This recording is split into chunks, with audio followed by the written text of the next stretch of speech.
It takes 7 seconds on meeting someone to judge and form an opinion about them. 7 seconds. Bloody hell. 1, 2, 3, 4, 5, 6, 7. 7 seconds. You've already got your view and you've already got your opinion. It's amazing, isn't it? Wow. What can you do in that 7 seconds?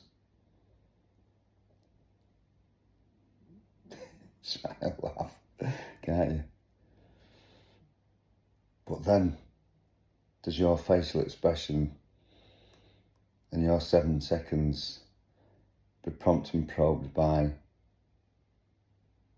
who you're going to meet, by the environment that you're in?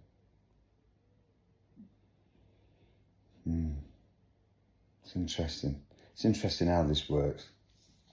What part of the brain we're coming from, the logical, we're coming from this front part of your brain, the human part, midbrain.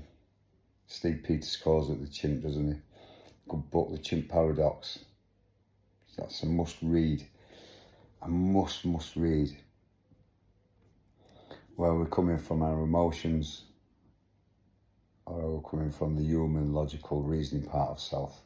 Because this part of itself resolves all the inner conflicts, makes you more resourceful to deal with these inner conflicts, to deal with tricky situations that life throws at us. Because when we get hijacked by our emotions, negative emotions are 10 times stronger than a positive emotion. Wow. 10 times stronger. That's why we get stuck in that thought-feeling loop, don't we? Because thoughts produce the feelings and the feelings produce thoughts. We get stuck there. Thoughts, feelings, feelings, thoughts. We get stuck there. So how do we get out of the thought-feeling loop? How do we break away from being hijacked by ourselves? We need to get into this part of the brain, don't we? The frontal lobes, the resourceful, the human part of ourselves. Mindfulness is very, very, very good for that. Focus attention.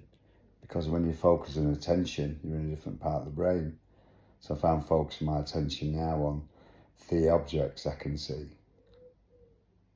what I can hear, start to use my senses and start to come to this part of the brain. Look into it. Thoughts for today.